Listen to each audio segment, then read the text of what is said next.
Hello friends, welcome to GK India.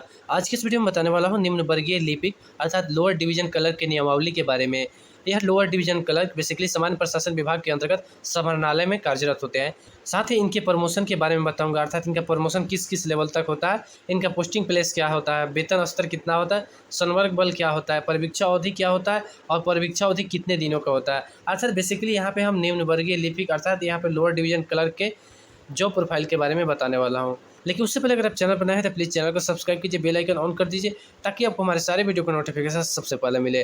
तो चलिए शुरू करते हैं।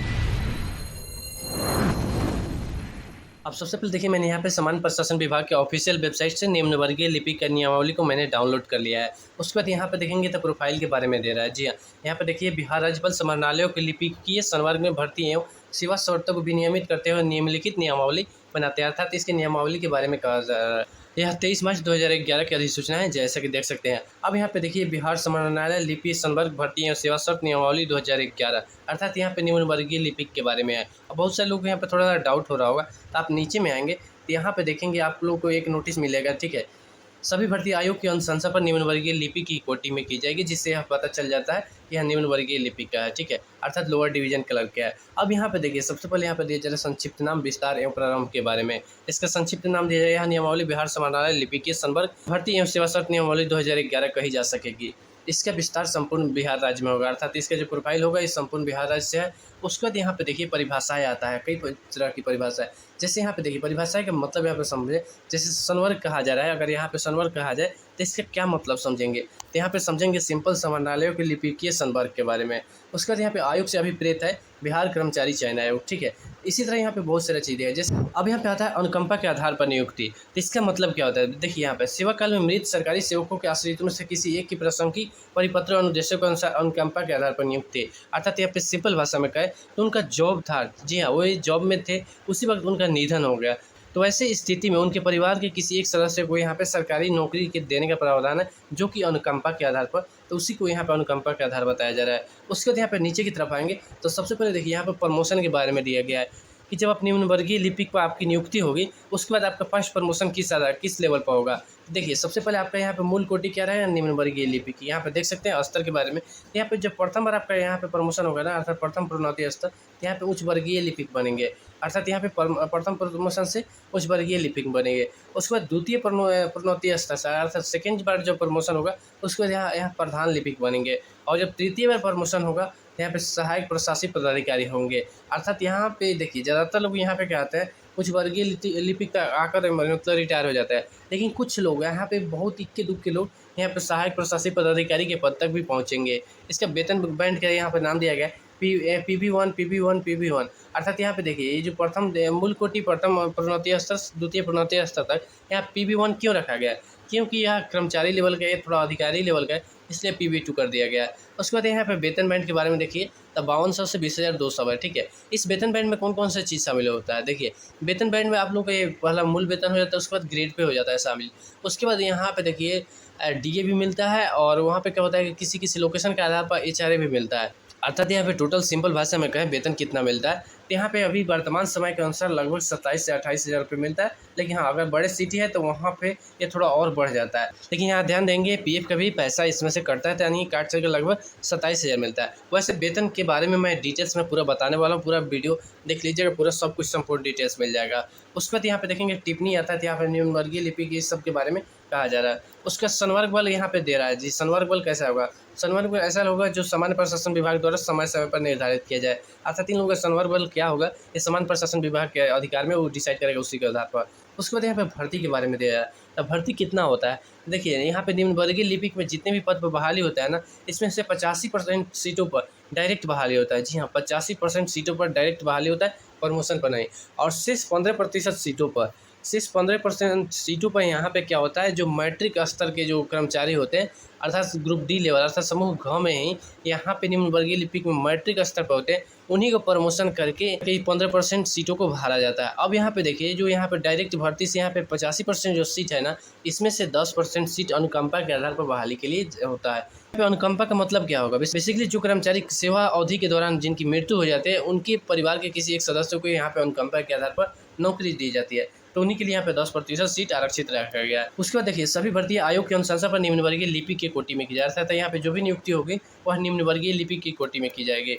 उसके बाद देखिए यहाँ पे नियुक्ति पर अधिकार के बारे में कहा जाए। बेसिकली इसका मतलब समझे, यहाँ पे जो नियम बनाया गया वैसा होता नहीं है। अर्थात इसमें नियम बनाया गया कि प्रत्येक वर्ष 1 अप्रैल से यहाँ पे रिक्त सीटों की काउंटिंग की जाएगी और 30 अप्रैल तक आयोग को दिया जाएगा ताकि वे बहाली निकाले। ठीक है, इसके बारे में है।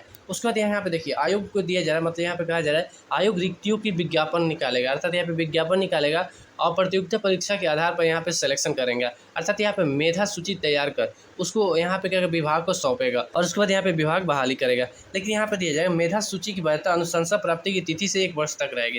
देखिए इसका सिंपल भाषा में अर्थ है कि वे लोग को वहाँ पे 1 साल तक समय रहता है कि ज्वाइनिंग कर लेना है। अगर 1 साल तक कोई ज्वाइन नहीं करते हैं, बेसिकली वही लोग ज्वाइन नहीं करते हैं जो किसी अदर जॉब में पहले से रहते हैं, तो अगर वे ज्वाइन नहीं करते हैं तो 1 साल बाद अर्थात 1 साल तक उनका अनुशंसा रहता है और 1 साल के बाद वहाँ पे क्या किया उनका जॉब को खत्म कर दिया जाता है।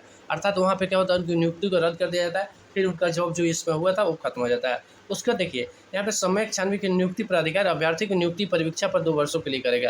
बेसिकली देखिए यहाँ पे जो भी गवर्नमेंट जॉब में होता है ना, यहाँ पे 2 साल के लिए ही पहले नियुक्त किया जाता है। उसी 2 साल की सेवा अवधि को यहाँ पे परिवीक्षा कहा जाता है। ठीक है, यानी यहाँ पे कहा जा रहा है कि समय मतलब सब तरह से छानबीन के पश्चात यहाँ पे पहले 2 साल के लिए यहाँ पे परिवीक्षा अवधि पर नियुक्त किया जाएगी। ये परिवीक्षा अवधि क्या होती है इसके बारे में आगे मैं डिटेल्स में बताने वाला हूँ। उसके बाद देखिए यहाँ पे अर्हता के बारे में कहा जा रहा है। ठीक है, तो यहाँ पे न्यूनतम शैक्षणिक अर्हता अर्थात कंप्यूटर चलाने आना चाहिए। उसके बाद कंप्यूटर टंकन के ज्ञान के साथ, ठीक है, मैट्रिकुलेशन या उसके समकक्ष हो गए, अर्थात यहाँ पे मैट्रिक स्तर या उसके समकक्ष डिग्री होने चाहिए। साथ ही उनको कंप्यूटर का ज्ञान होना चाहिए और टाइपिंग चलाना चाहिए, वही लोग यहाँ पे नियुक्त होंगे।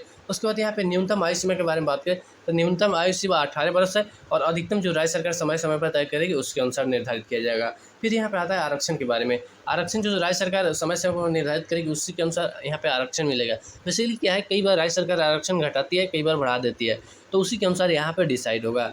उसके बाद यहाँ पे दिया जा रहा है प्रोन्नति द्वारा भर्ती। तो यहाँ पे देखिए मैट्रिक स्तर के जो यहाँ पे निम्न वर्गीय लिपि के कर्मचारी है उन्हीं को यहाँ पे प्रोन्नति द्वारा भर्ती किया जाता है। उसके बाद यहाँ प्रोन्नति वरीयता अनुसार विभागीय प्रोन्नति समिति की अनुशंसा पर की जाएगी। बेसिकली यहाँ पे कहा जा रहा है प्रोन्नति या प्रमोशन यहाँ पे विभाग अनुशंसा करेगा तभी जाकर होगा। उसके बाद यहाँ पे दिया है परीक्षा के बारे में, तो जिसके बारे में मैंने बोला था कि परीक्षा क्या।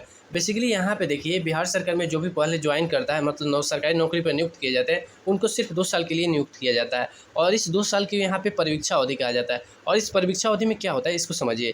इस परीक्षा अवधि के दौरान आपका कार्य मतलब सही से होना चाहिए, अर्थात आपके कार्यों से आयोग को संतुष्टि अर्थात विभाग को संतुष्टि होना चाहिए, संतोषजनक सेवा होना चाहिए। और साथ ही 2 साल की सेवा के बाद आपको विभागीय परीक्षा पास करना होगा और उस विभागीय परीक्षा को पास करने के बाद ही आप परमानेंट होंगे। लेकिन अगर मान लीजिए कोई विभागीय परीक्षा पास नहीं करता है तो क्या होगा, अगर विभाग के बड़े लेवल के अधिकारी को लगता है इसमें सुधार की गुंजाइश है तो वहाँ पे एक परीक्षा अवधि और दे सकता है, अर्थात 1 साल का समय और दे सकता है। और उस दौरान यहाँ पे आपकी कार्य मतलब सही होना चाहिए, अर्थात संतोषजनक होना चाहिए। और उसमें अगर कार्य आपका संतोषजनक नहीं होता है और कार्य सही होने के साथ साथ वहाँ पे 1 साल बाद फिर से आपको विभागीय परीक्षा देना होगा और वहाँ पे पास करना होगा। अगर वहाँ पे भी पास नहीं करते हैं तो उसके बाद यहाँ पे आपका जॉब मतलब परमानेंट समाप्त कर दिया जाएगा। उसके बाद यहाँ पे कोई मौका नहीं दिया जाएगा। इसी के बारे में यहाँ पे बेसिकली परीक्षा अवधि के बारे में कहा जा रहा है। ठीक है, अब यहाँ पे देखिए विभागीय परीक्षा के बारे में कहा जाए। विभागीय परीक्षा राजस्व परिषद द्वारा आयोजित किया जाएगा। इसमें 2 पत्र होंगे, प्रत्येक पत्र में उत्तीर्ण होने के लिए 40% अंक अनिवार्य है, मतलब उतना अंक आएगा तभी जाकर विभागीय परीक्षा पास करेंगे। ठीक है, वैसे इसके परीक्षा अवधि के लिए ज़्यादातर लोग मतलब समझिए कि सब लोग का हो जाता है, इसमें घबराने की कोई ज़्यादा जरूरत नहीं है। अब यहाँ पे देखिए यहाँ पे वित्तीय नियमावली 2 का यहाँ पे दिया गया। उसके बाद देखिए यहाँ पे संपुष्टि के बारे में, मतलब यहाँ पे कोई परीक्षा विहीन व्यक्ति परीक्षा अवधि की संतोषजनक समाप्ति तथा विभागीय परीक्षा की उत्तीर्णता के बाद यहाँ पे संपुष्ट किया जाएगा। जो मैंने बताया परीक्षा अवधि के बारे में, अर्थात 2 साल तक इनका मतलब सेवा सही होना चाहिए। उसके बाद यहाँ पे विभागीय परीक्षा देना होगा और विभागीय परीक्षा पास करने के पश्चात इनकी नियुक्ति मतलब यहाँ पे संपुष्टि की जाकर परमानेंट किया जाएगा। उसके बाद यहाँ पे देखिए वरीयता के बारे में दिया जा रहा है। ठीक है, तो यहाँ पे देखिए संवर्ग के सदस्य की आपसी वरीयता आयोग द्वारा निर्धारित उनकी मेधा स्थिति के अनुसार होगा। अर्थात यहाँ पे जब रिजल्ट आता है ना तो उसमें जो मेधा क्रम होता है उसी के अनुसार यहाँ पे वरीयता तय होती है। परंतु इस नियमावली के प्रवृत्त होने के पूर्व विनिश्चित आपसी वरीयता अपरिवर्तनीय रहेगी। ठीक है, इसमें देखिए परंतु यह है कि अनुकंपा के आधार पर नियुक्त व्यक्ति उन व्यक्तियों से कनीय होंगे जो संबंधित भर्ती वर्ष में प्रतियोगिता परीक्षा के आधार पर नियुक्त किए गए, अर्थात इससे थोड़ा सा भिन्न होंगे जो प्रतियोगिता परीक्षा के आधार पर। उसके बाद यहाँ पे दिया जा रहा है। ठीक है, परंतु यह भी किसी भर्ती वर्ष में प्रोन्नति द्वारा नियुक्त व्यक्ति संबंधित भर्ती वर्ष में प्रतियोगिता परीक्षा द्वारा नियुक्त व्यक्ति से बरी होंगे, अर्थात यहाँ पे श्रेष्ठ होंगे, अर्थात उनसे श्रेष्ठ होंगे। ठीक है, उसके बाद यहाँ पे दिया जा रहा है प्रोन्नति के बारे में, अर्थात प्रमोशन के बारे में। तो यहाँ पे देखिए मूल कोटि से उच्चतर कोटि में प्रमोशन के लिए जैसे मैंने बताया कि उच्च वर्गीय लिपिक, उसके बाद में यहाँ पे प्रधान लिपिक, ठीक है। तो यहाँ पे कैसे प्रमोशन होगा, तो यहाँ पे इसके लिए विभागीय प्रोन्नति की समिति की अनुशंसा की गई है, अर्थात यहाँ पे प्रमोशन के लिए विभागीय प्रोन्नति समिति की अनुशंसा की गई है। और इसमें कौन कौन सदस्य होते हैं, तो उप विकास आयुक्त जो इसके अध्यक्ष होते हैं, अपर समाहर्ता जो इसके सदस्य होते हैं, और अध्यक्ष द्वारा विनिश्चित अनुसूचित जाति अनुसूचित जनजाति के एक पदाधिकारी जो इसका सदस्य, और स्थापना वरीय उप समर्था अर्थात सदस्य सचिव, अर्थात इन सभी ये सारे मतलब यहाँ पे विभागीय प्रोन्नति के लिए अनुशंसा में होते हैं, अर्थात इन्हीं के द्वारा यहाँ पे प्रोन्नति होता है। उसके बाद यहाँ पे संवर्ग का स्तर कहा जा रहा है कि संवर्ग का स्तर क्या होगा, तो यहाँ पे संवर्ग का स्तर जिलाधिकारी होगा।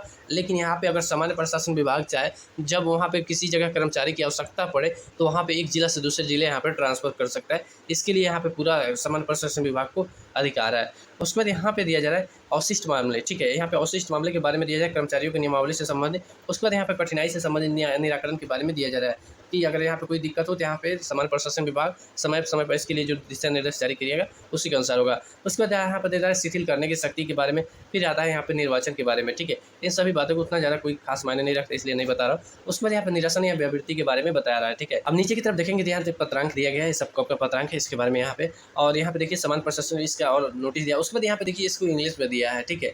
उसी चीज़ को यहाँ पे रिपीट दिया है, तो मैं इसको उतना जरूरी नहीं मानता दिखाना, ठीक है। तो ये रहा निम्न वर्गीय लिपिक का जॉब प्रोफाइल। आशा करते हैं वीडियो पसंद आया और इसे वीडियो के लिए प्लीज़ चैनल को सब्सक्राइब कीजिए, लाइक कीजिए और शेयर करना बिल्कुल ना भूलें। तब तक मिलते हैं फिर किसी ऐसे इंटरेस्टिंग और धमाकेदार वीडियो के साथ। जय हिंद, वंदे मातरम।